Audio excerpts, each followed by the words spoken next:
I consider this actor one of the most underrated of what he called the golden TV era of the 60s and 70s. Handsome in his day is long, and he family escaped genocide to move to the States, and were it not for his father's foresight, all the great roles and all the great shows that he would have been a part of would have been lost in the midst of time.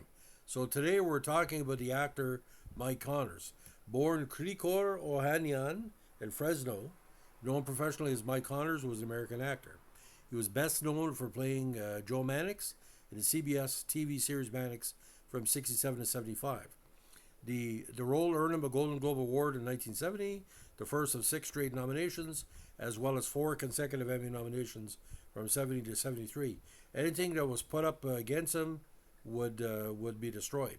He also starred in the short-lived series Tightrope from 59 to 60 and today's FBI, a very underrated series in 81-82.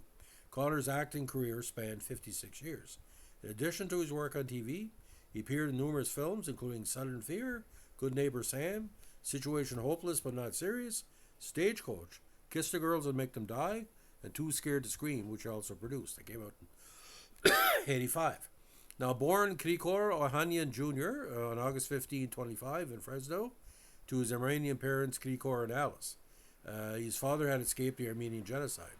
He married in 1915 and had 6 children. Paul I, who died in childhood. Paul II, Dorothy M., Aspadisi I, Krikor, and Eugene. His father was an attorney and represented many Armenians who had little money and could not speak English. Connors spoke 3 languages, Armenian, English, and French. He was also a cousin of French-Armenian singer Charles Aznavour. Connors was also an avid basketball player in high school, nicknamed Touch by his teammates. During World War II, he served in enlisted man in the United States Army Air Forces. After the war, he attended University of California at LA on both a basketball scholarship and a GI Bill, where he played under coach John Wooden. Connors went to law school, where he studied to become an attorney, taking after his father. He was a member of the Phi Delta Theta fraternity. Now, after a basketball game, Coach Wilbur Johns introduced Connors to his friend, director William A. Wellman, who liked Connors' voice and expressive face, handsome as his day is long, like I was saying, while he was playing basketball, and encouraged him to consider acting. He was considered for the role of Tarzan by casting director Ruth Birch, who found him as an acting coach. After Connors became an actor, his agent Henry Wilson told him the name Ohanian was too similar to actor George O'Hanlon and gave him the stage name Touch Connors based on his basketball nickname. Wilson considered Connors to be a good All-American name. Connors later stated he hated the name from day one and considered not using his real name the only big regret of his career. After getting the starring role in Tightrope, Connors wanted to be credited as Ohanian, but Columbia Pictures told him he had already done too much work as Connors, though he was allowed to change his first name to Mike.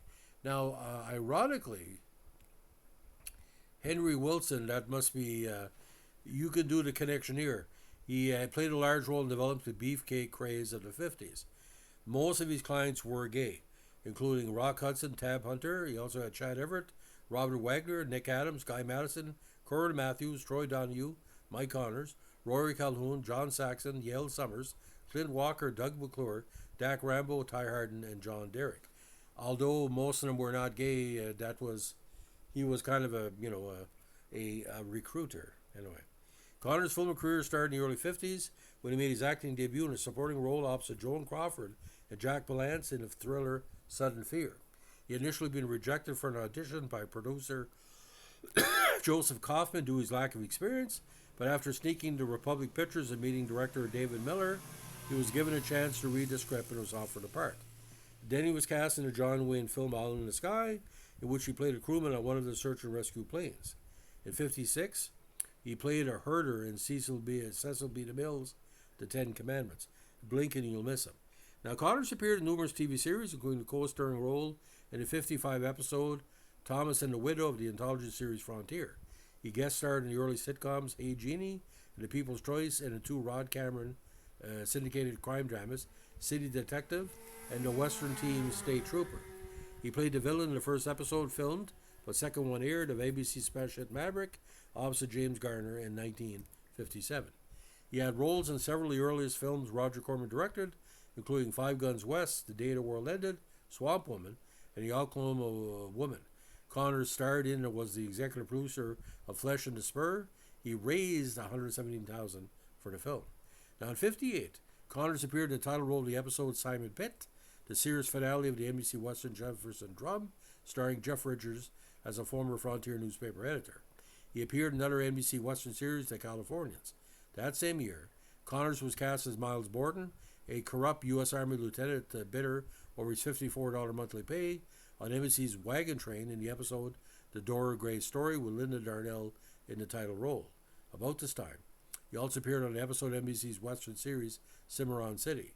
Others syndicated the series in which he appeared were The Silent Service, Sheriff from Cochise, Whirly Birds, Rescue 8, based on the LA County Fire Department stories, and an episode of Studio 57 starring Connors entitled Getaway Car was proposed by a pilot for a series about the CHP to be called Motorcycle Cop. Now, Connors started as an undercover police officer who infiltrated organized crime and tightrope. Despite the show's popularity, it was canceled after one season. Connors stated in an interview that the show's primary sponsor, J.B. Williams, refused CBS President James Aubrey's requests to move in a later time slot and a different day. The sponsor dropped Tightrope and underwrote another program on another network. Now, later he was cast in the episode The Airless of the anthology series Alcoa Presents. In '63, he guest starred as Jack Mars in the episode Shadow of the Cougar of the NBC modern Western series Rodigo, starring Richard Egan. He also pinch-hit role for Raymond Burr's attorney Joe Kelly in the Perry Mason episode The Case of the Bullied Bowler. Connors was invited to take on a lead role in the series on an ongoing basis, but the producers actually wanted to pressure Burr into resigning his contract with the series. Now, in '64, he had a role in the Jack Lemmon comedy Good Neighbor Sam. That was the leading man of the season in Susan Hayward and Betty Davis in Where Our Love Is Gone. He also co-starred with Robert Redford in one of his earliest film roles, the World War II black comedy Situation Hopeless, but not serious. Now, Connors also played the card shark in a remake of Stagecoach in '66. Now, Connors was strongly considered to play Mad Hellman of Silencers, but then the role had eventually gone to Dean Martin. However, the audition had impressed Columbia, so Connors was instead cast in a similar James Bond spoof film, Kiss the Girls and Make Them Die. Connors himself performed the stunt work of dangling from a rope ladder attached to a helicopter, flying off the Christ the Redeemer statue in Rio when a local stuntman refused to do it. Now, when he signed on to Mannix, he became pretty well an international superstar. Again, from '67 to '74. During the first season of the series, Joe Mannix works for Intertech, a large LA detective agency run by Joseph Campanella. For the second season onward, he opens his own detective agency, and he's assisted by his beautiful secretary, Peggy Fair, played by Gail Fishers. Now, Mannix was originally produced by Desilu, later absorbed by Paramount, and then President Lucille Ball pushed for CBS to keep the show in the air by removing the high-tech computers and making Mannix an independent detective. This move enabled the show to become a long-running hit on the network. Now, Joe Mannix was an Armenian-American like Connors. He spoke Armenian in a number of episodes and often quoted Armenian proverbs. Now, in 1970, he won the Golden Globe for Best Actor, and he was nominated 6 times from '70 to '75 for that role. He was nominated for a lead actor in a drama series 4 times from '70 to '73. Now, when discussing the success of the series in an interview, he stated the show itself started a whole new era of detective shows because this wasn't the usual cynical private eye a la Humphrey Bogart. And the lead-in music was just tremendous. You were going to get, it was like a full meal of detective drama. It was more than a show, but an all-around normal human being. The character of Mannix could be taken advantage of by a pretty face. He could shed a tear on an emotional level. He was very close to his father and his family, so he was more a normal person with normal behavior. Now, he was able to work with his boss, Lucille Ball, on screen during a cross-promotion episode of Here's Lucy in '71. The episode, which opened Lucy's 4th season, is titled Lucy and Mannix Are Held Hostage. It was notable as the first episode shot at Universal after Ball ceased producing her program at Paramount. Now, it remained a hit show through its final season, and the show was taken off the air due to a dispute between CBS and Paramount. Paramount had sold the rights to air Mannix reruns to rival network ABC without informing CBS. When CBS discovered the deal, the executives quickly decided to cancel Mannix to avoid losing viewership for new episodes to the reruns. He later reprised the role of Mannix in a 1997 episode of Diagnosis Murder and a 2003 comedy, Nobody Knows Anything. Now, later career, he narrated Michael Hagepian's 75 documentary film, The Forgotten Genocide, one of the first full-length features on the Armenian genocide. The documentary was nominated for 2 Emmys, and he did nominate another documentary on the genocide, Arahat Beckons. In 1976, Connors played Carol Ohanian in the television film The Killer Wouldn't Die. Producers and writers Yvonne Goff and Ben Roberts were also producers for Mannix, wanted the character to have Connors' first real last name. The film was intended to be a pilot for a new ABC series titled Ohanian, about an Armenian-American former homicide detective who was now a charter board skipper. However, the series was not picked up. Now, he also had roles in the thriller films Avalanche Express and Night Kill. He starred as a Bureau veteran who mentors a team of agents in today's FBI. Very underrated series, and I'm surprised it was canceled. Connors both starred and produced the independent horror film Too Scared to Scream. He also played Colonel Harrison Hack Peters in the 88 miniseries War and Remembrance. Connors also hosted the 89 series Crimes of the Century. He also voiced the character Sisyphus in the Disney animated series Hercules from 98 to 99. Now, Connors' final appearance was in 2007 2.5 Minute episode as a love interest of Evelyn Harper, played by Holland Taylor. Now, Connors married Mary Lou Willie on September 10, 1949, when they were both UCLA students. He had 2 children, a son Matthew Gunnar Ohanian and a daughter Dana Lee Connors. Matthew unfortunately was diagnosed with schizophrenia at age 15. Matthew predeceased the father, dying of heart failure in 2007. Truey's daughter Dana, he had 1 granddaughter. After his son's diagnosis, Connors became active in charitable organizations for patients diagnosed with mental disorders. He was a spokesperson for the National Alliance on Mental Illness. In 1998, the UC Irvine College of Medicine's Brain Imaging Center Committee awarded Connors the Silver Ribbon Award for his contributions. Now, Connors had also made several public service announcements for the Armenian Eye Care Project. Now, Connors was a devoted Republican.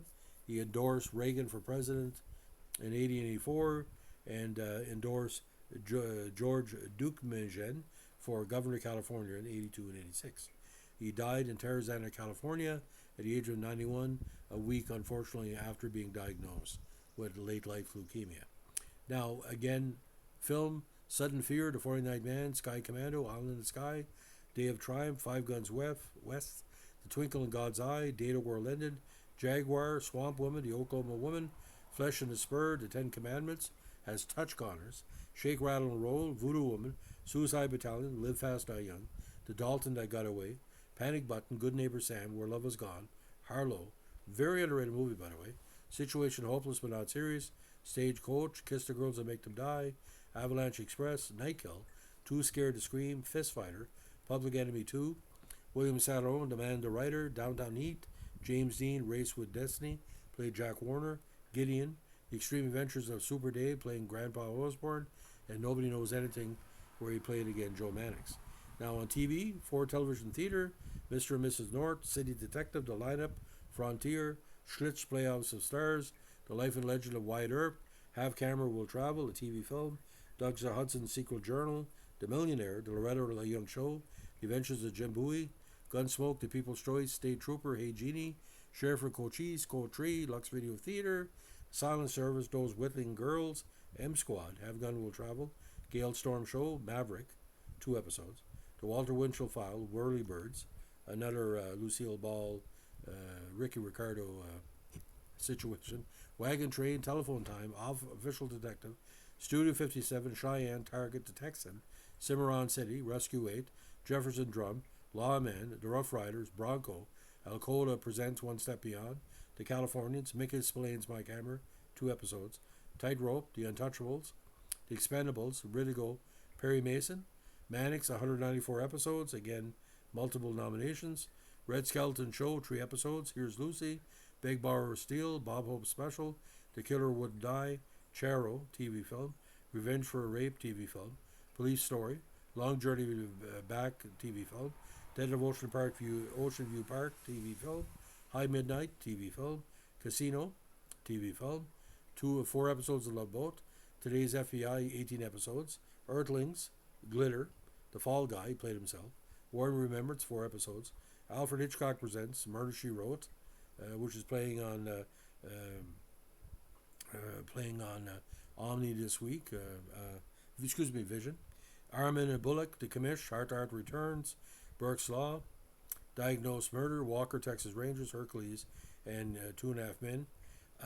From 70 to 75, 1, 2, 3, 4, 5, 6, 7, 9 nominations and 1 victory. In 1970, 4 consecutive primetime Emmy nominations, and well deserved. And if you have a chance, like, I think CHCH will be the next one they're going to show. It's probably Mannix. It's that good, because no matter what you see, it's all up on the screen. And he has aspects of Robert Wagner, James Garner, aspects of Paul Newman. Very handsome guy, very, very macho, and very, very vulnerable. It's a great series. So, ladies and gentlemen, that's the story of one of my family's favorite actors of all time, Mike Connors. If you like what you're doing here with our TV Vintage Tributes, let us know with a like, comment, subscribe, or share.